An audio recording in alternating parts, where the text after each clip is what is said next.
سعودی ماں جہاں پر دوسرے کئی کارنامے سر انجام دے رہی ہے، وہیں پر اپنے ہی معصوم بچوں کے ساتھ بھی اس کا سوتیلا سلوک اس وقت سامنے نظر آ رہا ہے۔ معصوم بچے جن کا تعلق ضلع توسا سے ہے،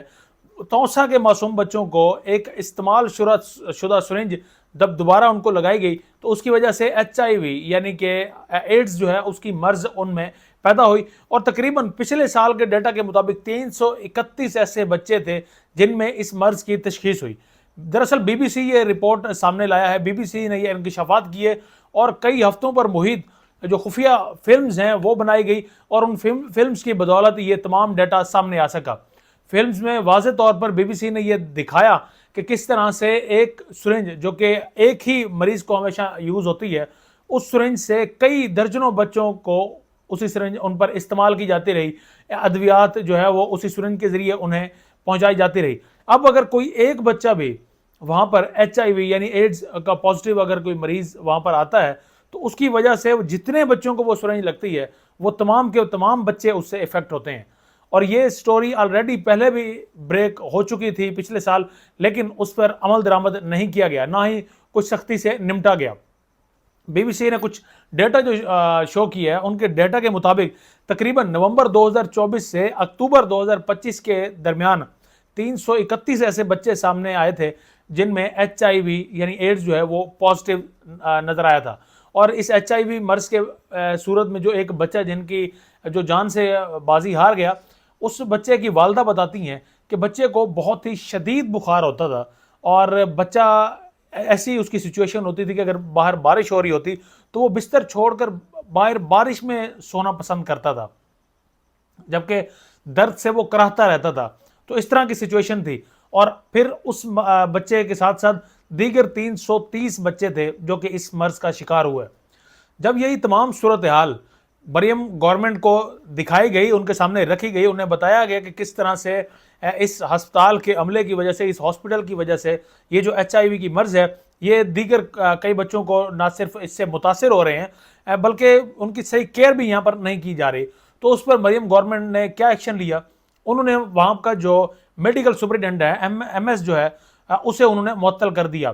لیکن اس ایم ایس کی معطلی کے ٹھیک 3 ماہ کے بعد وہی ایم ایس ایک دئی ہیلتھ سینٹر میں بطور سینئر میڈیکل آفیسر وہاں پر تعینات کر دیا جاتا ہے۔ تو یہ ہے وہ میرٹ، وہ شفافیت جس کی بات کرتی ہے مریم نواز کے، وہ تمام فیصلے میرٹ پر کرتی ہے۔ تو یہ میرٹ یہاں پر نظر آیا کہ 331 بچے جو کہ H I V positive in کے رپورٹس آئی، اس کے باوجود اس شخص کو ایک اور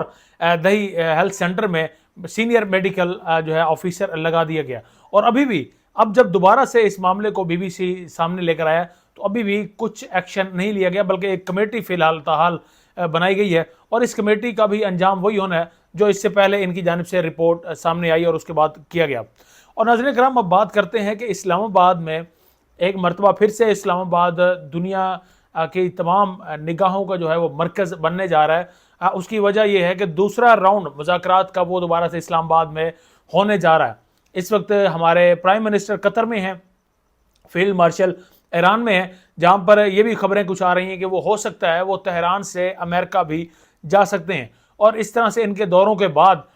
ہو سکتا ہے کہ جو صدر ڈونلڈ ٹرمپ ہیں، ایم بی ایس ہیں، محمد بن سلمان، یعنی کہ تمام ان ممالک کے صدور پاکستان آ سکتے ہیں۔ اور اسی وجہ سے اب پاکستان میں سیکیورٹی کافی سخت کر دی گئی ہے۔ پنجاب سے بھاری نفری اسلام آباد میں اس وقت بلا لی گئی ہے، اور اب تک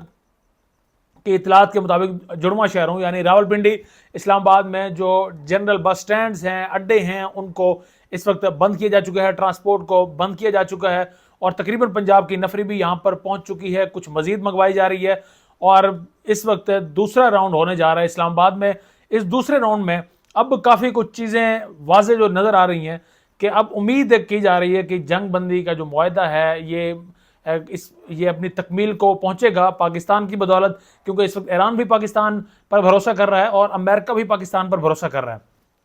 سعودی عرب، قطر، دیگر ممالک بھی پاکستان پر بھروسہ کر رہے ہیں۔ تو اب پاکستان انتہائی اہم رول پلے کرنے والا ہے، اور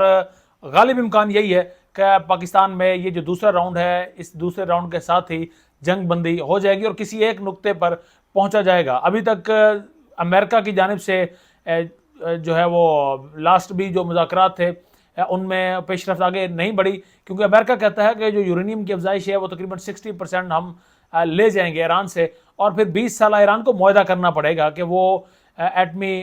طاقت بننے کی جانب نہیں جائے گا، لیکن ایران 20 کے بجائے 5 سالوں تک رضامندی ظاہر کر رہا ہے۔ اب اس معاملے میں مزید کیا پیش رفت ہوتی ہے وہ بھی ساتھ ساتھ آپ کو بتائیں گے، لیکن ایک اہم چیز کہ محسن نقوی کی جانب سے، یعنی ہمارے وزیر داخلہ، ہمارے چیئرمین پی سی بی کی جانب سے اب جناب ان کا جو تاجر برادری ہے ان سے انہوں نے کہا ہے کہ آپ کم از کم 30 سے 40 ارب جو ہے وہ پاکستان میں واپس لے آئیں۔ ان کی جانب سے دعائی دی گئی ہے تاجروں کو۔ یہی گورنمنٹ تھی، یہی مقتدر حلقے تھے، یہی طاقتور شخصیات تھی جنہوں نے ایس آئی ایف سی کے قیام کے دوران کہا تھا کہ 100 ارب ڈالر کی جو انویسٹمنٹ ہے وہ پاکستان میں آئے گی، اور اب یہی ہمیں بتا رہے ہیں کہ 3 سالوں کے بعد وہ جو 100 ارب ڈالر آنے تھے اب ہمیں بتاتے ہیں کہ 100 ارب ڈالر باہر منتقل ہو گئے، اور اب یہ بھی کہتے ہیں کہ تاجر برادری سے کہ وہ 30-40 ارب ڈالر ہی کم از کم پاکستان میں لیں تاکہ پاکستان جو ہے وہ اسٹیبلٹی کی جانب جا سکے۔ اب تاجروں کی جانب سے بھی ایک پریس کانفرنس ہوئی اور تاجروں نے کھل کر بتایا کہ آخر کیوں کر وہ 100 ارب ڈالر باہر گئے۔ تاجر کہتے ہیں کہ جب یہاں پر لا انفورسز جو ہے ان کے خلاف استعمال ہوگی، ایک پیرا کا ملازم تاجر کو دھمکی دے گا، اور جب رشوت یہاں پر عروج پر ہوگی، ساتھ میں وہ کہتے ہیں کہ بجلی جب ہمیں یہاں پر یا تو ملے گی نہیں یا پھر ہمیں مہنگی ملے گی، یا ہمیں یہاں پر ماحول جو ہے وہ انویسٹمنٹ کے حوالے سے سازگار نہیں ملے گا، تو ان تمام معاملات میں کیوں کر اور کیسے پاکستان میں انویسٹمنٹ کی جا سکتی ہے جب یہاں پر حالات اور ماحول بھی سازگار نہ ہو، جب کسی قسم کی کوئی شورٹی انہیں نہ دی جائے تو کیسے یہاں پر انویسٹمنٹ ہوگی۔ اور اسی وجہ سے وہ 100 ارب ڈالر وہ کہہ رہے ہیں کہ وہ باہر انویسٹ کرنے پر مجبور ہوئے۔ کئی آپ کے سامنے ہوگا، یا آپ سن چکے ہوں گے یا آپ دیکھ چکے ہوں گے کہ کئی اس وقت ٹیکسٹائل ملز جو ہیں بند ہو چکی ہیں، کئی کاروباری مراکز پاکستان میں بند کر دیے گئے ہیں، صرف اور صرف اس موجودہ رجیم کی ان پالیسیز کی وجہ سے، جن کی وجہ سے عام جو ہے اشخاص وہ بھی یہاں پر کاروبار کرنے سے ڈرتے ہیں۔ تو جب ایسا خوف کا عالم ہوگا تو کیسے یہاں پر انویسٹمنٹ کی جائے گی، کیسے کاروباری حضرات کو آپ متوجہ کریں گے وہ یہاں پر آئیں۔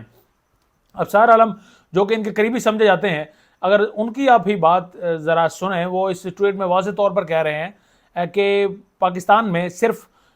فیلڈ مارشل ہیں، شہباز شریف ہیں، ان کی بدولت یہی سچے اور کھرے ہیں، یا محسن نقوی کا بھی کہتے ہیں کہ یہی مخلص ہیں پاکستان سے، باقی کوئی بھی مخلص نہیں ہے۔ جتنے بھی افراد اس حکومت میں اس رجیم کا حصہ ہیں، یعنی وہ یا تو اپنا حصہ مانگتے ہیں، رشوت مانگتے ہیں، اور ان تمام وجوہات کی وجہ سے جو اسلام آباد ہے، جو پاکستان ہے، وہ وہاں پر انویسٹمنٹ نہیں ہوتی، اور پاکستان آج اس نہج تک ان کی بدولت ہی پہنچ چکا ہے۔ تو یہ وہ واضح طور پر یہ چیزیں آپ کے سامنے آ رہی ہیں۔ اگر عوام کی من پسند حکومت یہاں پر بیٹھی ہوتی تو عوام یہاں پر اپنا احتجاج بھی ریکارڈ کروا سکتی تھی۔ اب تو احتجاج کی بھی کسی کو اجازت نہیں ہے، اور تمام جس طرح کی انویسٹمنٹ کی باتیں کی جا رہی ہیں، ہو سکتا ہے ان پر اعتبار کرتے ہوئے جنہیں عوام لائی، یہاں پر انویسٹمنٹ کے بھی مواقع پیدا ہو سکتے تھے، لیکن جو ہمارے ارباب اختیار ہیں وہ نہیں چاہتے تھے کہ عوام کی بات مانی جائے، بلکہ ان کی جو چوائس ہے وہ اپنی چوائس کے ساتھ ہی چلنا چاہتے ہیں، اور جس کی وجہ سے وہ جو 100 ارب ڈالر یہاں پاکستان آنے تھے وہ اب اس وقت باہر موجود ہیں، اور جس کی وجہ سے اب وہ دہائیاں دینے پر مجبور ہیں کہ کم از کم 30-40 جو ہے ارب ڈالر وہی پاکستان لے کر آئیں تاکہ پاکستان کے حالات جو ہے وہ بہتر ہو سکیں، لیکن ایسا پاسبل ہوتا نظر نہیں آ رہا۔